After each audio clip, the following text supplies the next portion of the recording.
What's up, everybody? James Gunn's Superman is finally here, and I don't want to waste any time. Let's dive right in.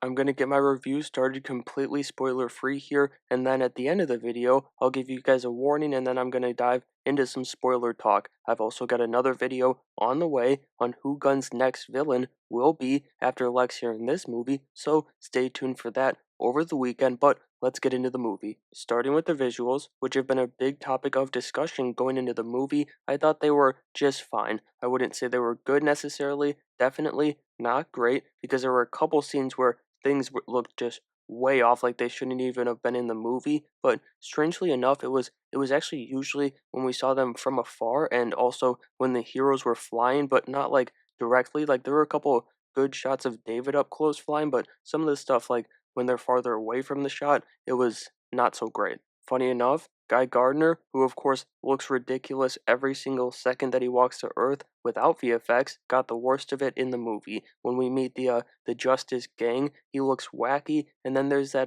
another scene towards the end of the movie too that didn't work at all for me, but overall not terrible. I say it wasn't terrible overall because there were definitely some effects that looked insane, specifically the stuff with the engineer when she's putting her nanites to work. When Lex and the crew invade the fortress, she goes crazy on those robots. Like, we saw a bit of that in the trailers, but the effects got much better since we first saw it, and the full sequence together, oh boy, I fucking loved it. Even the way, she collects data in the movie is cool. I was very happy as a big fan of the Warren Ellis Authority book. Metamorpho is another one that looks so damn cool when his abilities are brought out, both in the pocket dimension and then at the end of the movie too. I thought that one was actually really cool, but that's the character that I'm genuinely surprised worked as well as he did here in live action. I wish Gunn had made a different stylistic choice overall with the VFX in the movie because they're consistent, yes, but it's not a style that I hope the entire DCU adapts. I think that's probably the area of the movie that I had the most issues with. Definitely the area where they were the most impactful on the movie, but let's move on to the cast now. As everybody's been saying, David Corenswet is absolutely perfect as Superman. The way he goes between Clark and Superman, even around Lois, somebody who knows his secret, is just brilliant. But also, I won't lie and act like me watching him nerd out about Star Wars as a Star Wars fan myself in these interviews has made me see him more as Superman and even more as Clark too, but it did. Even as I give David that praise though, Nicholas Hoult stole this movie in my opinion. He did exactly what I thought he was going to do and took the live action Lex throne from Michael Rosenbaum, the Smallville Lex Luthor, and man, he was a generational, and I'm talking generations past the Earth's extinction, hater in this movie. It was great. Then the other two people in Clark's life, Rachel Brosnahan as Lois and Skylar Gisondo as Jimmy Olsen, form the perfect trio. The camaraderie between them when they're celebrating stories is a breath of fresh air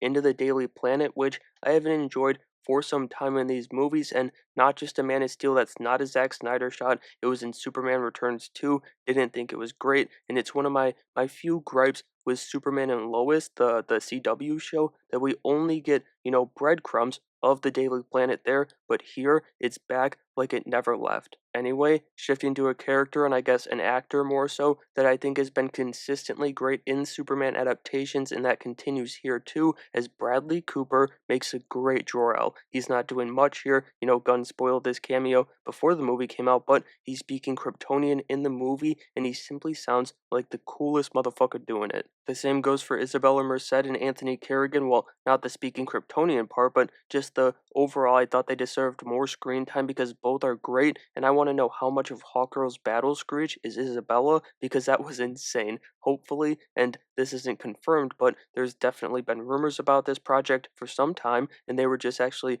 rumors in the Wall Street Journal of all places. I don't know how credible they are for entertainment scoops, but in the Wall Street Journal that there is a project about Mr. Terrific being spin-off, and hopefully that project is about the Terrifics, the team, and they get to be a part of that team with Eddie Gathegi. Which, speaking of Eddie, and going back to the high praise for David Cornsweet in the movie, Eddie was the star of every single scene he's in, even with David, because he's goddamn Mr. Terrific. I do think Nicholas Hoult was still better though, but Eddie, his interactions with Rachel, with David, and the Justice Gang too, all three of them, are just everything that I wanted from Mr. Terrific. Honestly, I don't think I have a single bad thing to say about the cast. The worst thing I would say is that, we didn't get enough time to establish some of them, but that doesn't even feel like a knock, maybe more of a knock on the movie itself than the cast, but this was just another incredible cast assembled by James Gunn and John Papsadera. Then before I get into the fights, I wanted to briefly touch on the score because I'm a big fan of it, and I know,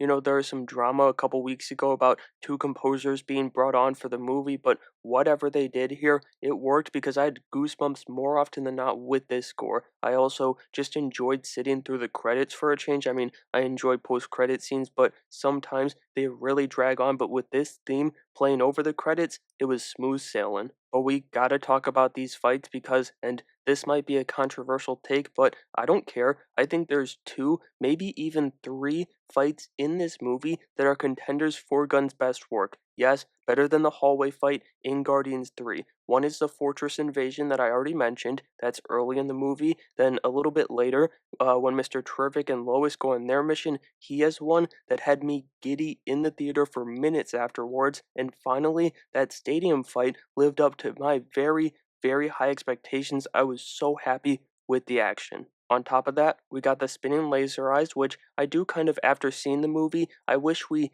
didn't see that beforehand in the movie, but even with that, it's still so damn cool when you see it. In fact, the heat vision overall, it's used quite a few times from both Superman and Ultraman, rocked. I loved what Gunn did with the Man of Steel's powers visually and even creatively too, with how he found ways that, in my opinion, were very interesting to incorporate them. Same goes for the T-spheres, as you've got them flying around like cannonballs, Mr. Terrific using them for movement with his acrobatics, which there's two scenes with those two things that you haven't seen from the trailers that are epic, and without spoiling the scene, there's a third thing that Gunn might have changed my mind about the heroes wearing the white lenses on their masks because there's a cool use for that too in this movie that I just I used to be a hater. I'm less of a hater now, I'll say that much. Then rapid fire here, I thought the final fight was hilarious without ruining the movie. I mean, it's good and funny at the same time is what I'm saying there. And then Hawkgirl's battle screech, I said it was good already, but it was a great decision to add that in for the character. And I'm still amazed that Metamorpho was able to come to live action the way he did, while the full sequence of Guy Gardner stopping that war is another great thing from the mind of James Gunn, which we saw a little bit of in the trailer, but the full sequence there,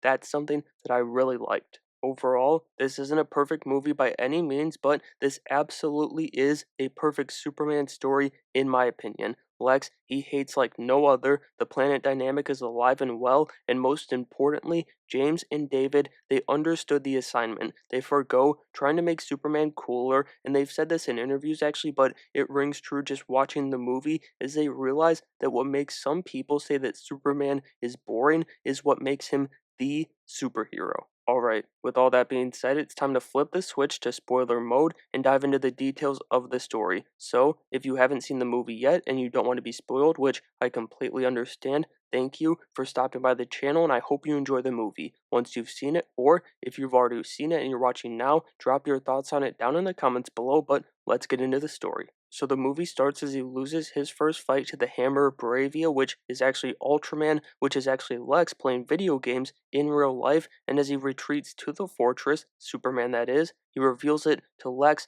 and the engineer. I thought that, just after, the first 5 minutes watching it, but even more so after the entire movie, was the perfect opening sequence for this movie. Then expanding on this version of Lex's generational hating, having him create an entire war just so he has a public reason to take Superman out is amazing. He sends Ultraman, the engineer, and the kaiju after him. He alters Jor-El's message. In my opinion, that's what happened. I know he denies that it's altered, but this is Lex we're talking about. I mean, come on. And then he goes after the people of Metropolis too. That revolver scene, it was nuts. He also kidnaps a baby and a dog to get his way. You just can't ask for much more out of Luther. It was like watching a coach when his team is just steamrolling the opposing team, and then all of a sudden, it's all gone, and you can't keep your ex-girlfriend in your pocket dimension anymore. But jumping to Ma and Pa Kent, I definitely wish we got more of these two in the movie as well. But at the same time, it's like what we got with them was so damn wholesome, I can't even be mad about it. Both the phone call early on, and then when Lois takes him there with the kryptonite poisoning, I was able to believe that these farmers inspired Superman to be Superman. I even teared up with Pa Kent when he did. That was a great moment. Then it wouldn't be a James Gunn movie if you couldn't go from wholesome to one of the most ridiculous things that somehow works, and you've got one of those with the most James Gunn side plot a James Gunn side plot has ever seen, and somehow, like I said, it ends up working as Jimmy Olsen being a ladies' man and getting all the evidence on Lex from Miss Tessmucker. Sorry, I had to do it, but from Eve and her selfies it was it's ridiculously amazing, which I think it worked for me because it's kind of the final straw for Lex, and his crash out was hilarious. So whatever means we needed to get there, I was gonna follow them. But when Lex's pocket dimension breaks down at the end of the movie, my favorite part of that, well, not necessarily my favorite part, but a thing that was kind of a minor detail that I really enjoyed was Perry White keeping the crew working at the Daily Planet. That rocked, and then he moves them to the terrific ship after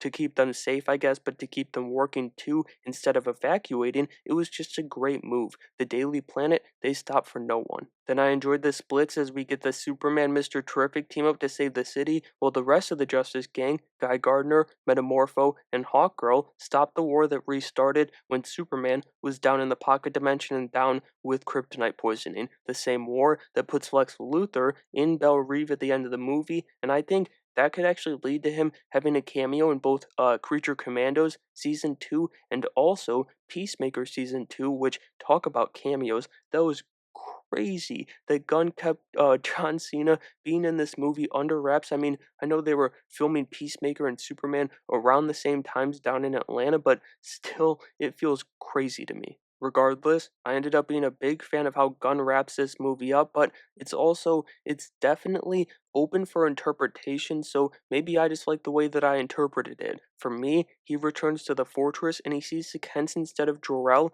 and Lara, not because he forgot about them, but because Lex broke the supercomputer. We saw that right when he goes back, he rushes to the fortress when he's with the Justice Gang in the Green Room, so now he's given the robots all this new stuff so that he can still come there and be comforted when he enters his escape from reality. But at the same time, it is saying that, what every Superman fan should know, in my opinion, that the Kents, they raised Superman to be Superman. I thought that was really powerful, despite the Kents not having a ton of screen time, and also it was boosted by having Lex manipulate that message from his Kryptonian parents, and then it hit me in the movie when David says, and I'm not quite sure if I'm quoting directly here, but David says something along the lines of, I'd never heard the full message, but I thought I knew how it ended. He thought, his parents, his Kryptonian parents, sent him to Earth to serve the people of Earth because that's what the Kents raised him to do. I guess there also was kind of one more scene on the movie. I thought it feels like a post-credit scene, but it's really the final scene of the movie, and it's Millie Alcock's debut as Supergirl, and it was amazing. And I'm not even the biggest fan of the Woman of Tomorrow book, but for that Supergirl, well, first off, I'm not the target audience for the book, but she truly was a perfect choice for this version of the character. Finally, we've got two credit scenes, but both aren't really setting anything up, so I've just got a couple of quick thoughts for each of them. One of them was just Krypto and Superman on the moon, a great nod to All-Star Superman, a great comic, which, speaking of comics, just really quick, if you like Lex in this movie, please read Superman for All Seasons. It's a great book, and Lex was heavily inspired by that book. Then the other one, well, some might say it's stupid or whatever. I thought it was hilarious, and that's because it's Superman being Superman. He calls himself a jerk for pointing out the most obvious crack in the world, and it pisses off Mr. Terrific, and it's the little things that make the most powerful man in the world so interesting to me. And so that's going to do it for my review of Superman. I don't want to give it a rating until I see it again. Just know I had one hell of a time with this movie. But I want to know what those of you who have seen the movie thought of it too. So drop your thoughts down in the comments below and make sure you have a great day.